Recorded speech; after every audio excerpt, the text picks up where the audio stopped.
Hi, this is Shambhavi. Welcome to my weekly podcast about spirituality, love, death, devotion, and waking up while living in a messy world. The Satsang with Shambhavi podcast is recorded live each week with students of our nonprofit community, Jayakula. For more information and to find out about attending a satsang, visit jayakula.org. Thanks for listening. Much love to you, wherever and however you are. This is Satsang, and Satsang means being in reality together, meaning being in more of reality than you were before you got here. Or maybe you were always in more of reality. That would be great too. So please throw out a topic or a question that I can riff on for a while, and then we'll have open satsang. I was wondering if you could talk about perfectionism. Perfectionism. So perfectionism is an aspect of Titan realm, and its core attitude is competitiveness and also jealousy of other people. And then the inner feeling is I'm not really as good as I wish I were, and a fear of being unmasked. Being a perfectionist, taking anxious care with things, never feeling like you've got it quite right, and trying to overcompensate in that way has at its core a fear of being shown up for not being as good as or worthy. So that's what you need to get to in order to relax a little bit and not try in an anxious way. So it's fine to put a lot of effort into things. There's nothing wrong with that. We have to put a lot of effort into anything that we're apprenticed to, whether it be spiritual practice or our work or our family. That calls for a lot of effort. But there is a kind of effort that has sometimes been called sick effort.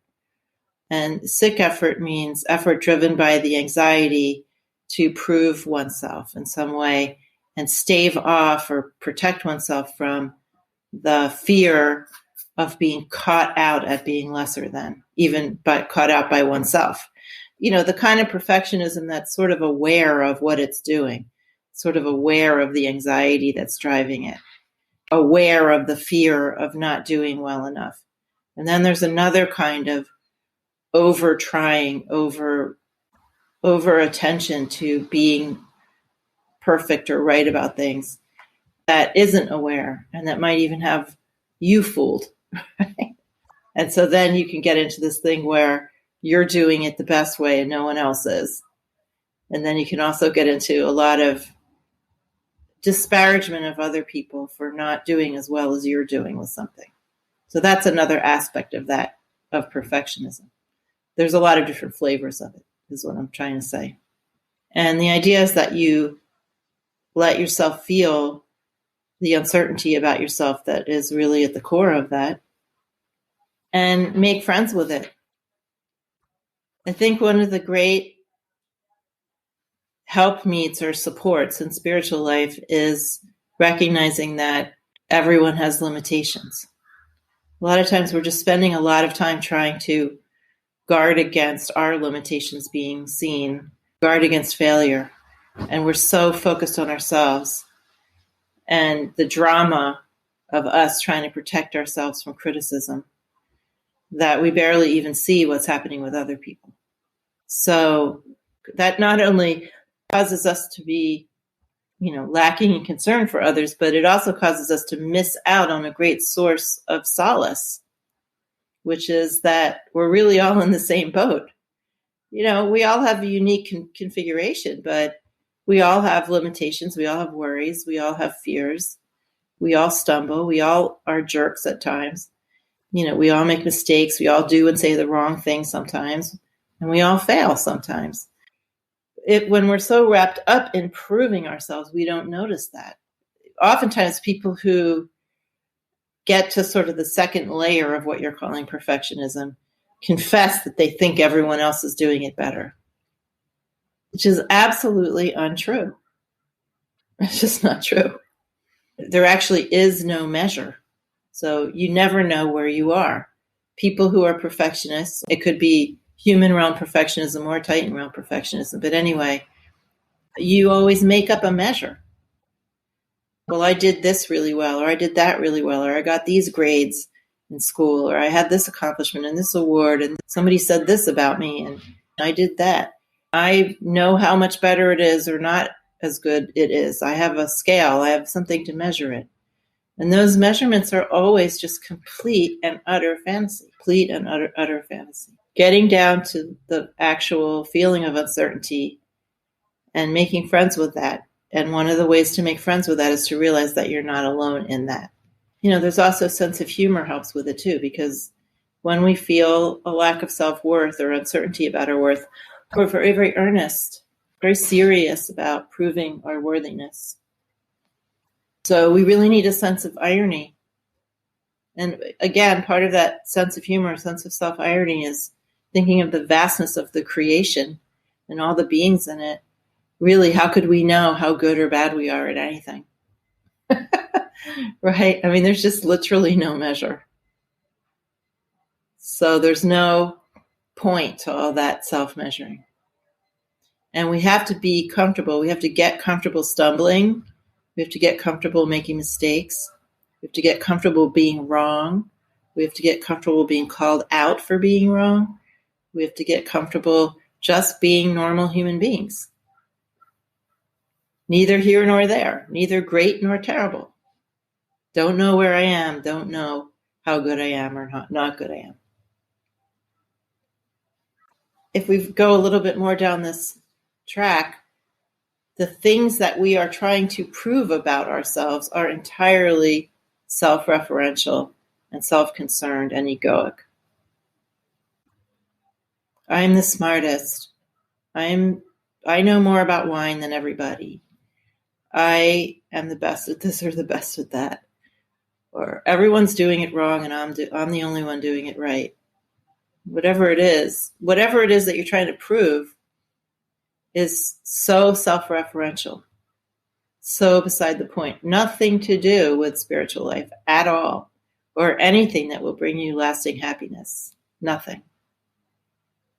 In fact, the happiness or the brief moment perhaps of feeling of victory or self-vindication that one gets from, for instance, knowing how to do something in a better way, or getting a word right, or knowing a fact, or something like that. It's gone in an instant. That's what I call a potato chip. They don't fill you. And so you like the taste, but you just keep eating them and eating them and eating them. And they never fill you. I was reading some Abhinavagupta yesterday. Abhinavagupta is one of the founders of Trika. He was talking about why we are concerned with other people. He said that when you feel full, feel yourself is full with the self, then there is nothing to do but express compassion and grace and concern and a desire to help others. So this is what happens when we're filled with the glory of God consciousness, when we're filled with the glory of Shakti, that just like all of reality is spilling over with all this generosity, we also do that. So he says that a good person is one who is full, who feels complete. And when that happens, there is an overflowing of compassion and overflowing of the desire to help others that is natural and inevitable. And that at some point when you are so full, you have absolutely no self-concern. You said a bad person is someone who feels incomplete and feels like they have to fill themselves, that they have to do something to fill themselves. They haven't got contact with that which is always full and pouring through you. So someone who feels incomplete and they have to fill themselves, and so they are self-concerned with this process of trying to fill themselves to feel complete. And of course, it's not either or. There's a continuum, right? We're sort of somewhat able to feel natural compassion and wanting to help others and somewhat feeling selfish because we feel incomplete. So this feeling of uncertainty about one's value that causes this perfectionism and competitiveness is a feeling of incompletion, not fullness. You're not full with that Vajra, adamantine, diamond-like value that is indestructible. It's there. It's hidden from you because you have disconnected from it naturally just due to nature and karma, no fault of your own. But it is your job to reconnect with it. And that's really the only solution, is reconnecting with that. There's no accomplishment. There's no perfection. There's no getting it right or beating out the other guy.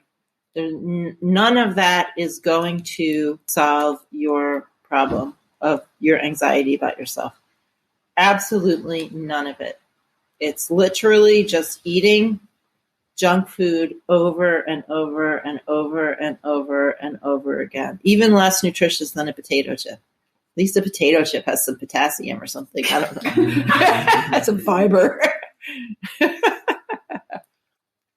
It's like eating that food, that horrible doctor-sponsored diets where they tell you to eat fiber that just passes through you and doesn't actually give you any calories, but it makes you feel temporarily full. What a horrible idea. It's actually kind of disgusting. It's like that, trying to get a feeling of completion or fullness or satisfaction or self-love or feeling of self-worth by constantly going to try to do something the best or the right way or better than somebody else or faster than somebody else or whatever. What are we full of when we experience our natural fullness?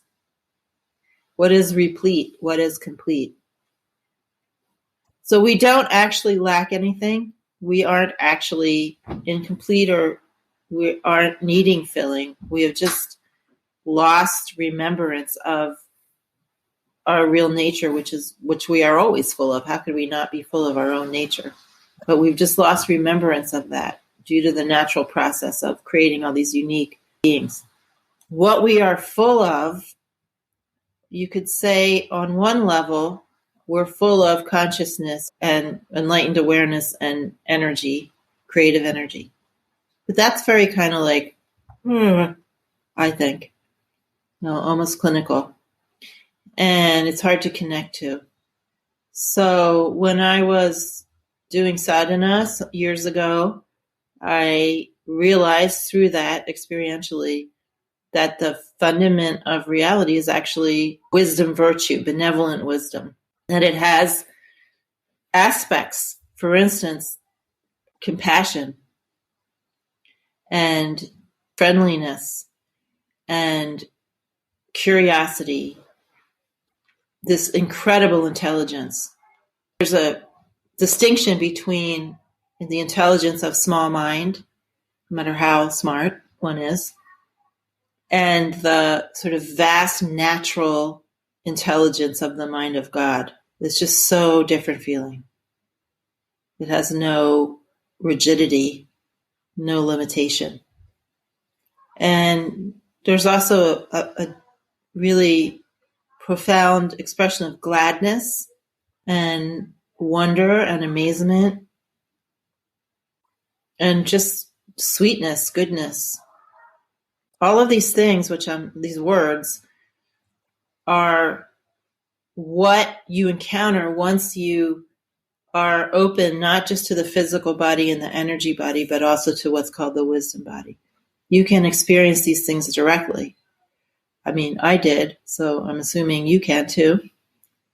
And we experience that wisdom body whenever we experience the grace of nature toward us, or when we experience the upsurge of knowing that's incontrovertible despite our anxieties and limitations, or when it seems like we're in a very entangled situation, then it just resolves on its own somehow. We all experience those things.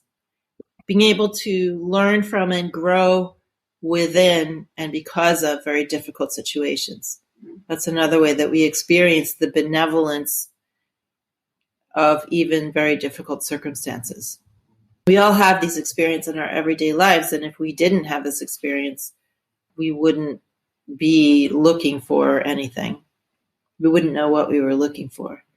But when our senses open and our inner eyes open, then we become used to connecting to living presence. Then we directly perceive these wisdoms or these virtues or the God with our own senses, with our own mind and all of our other senses.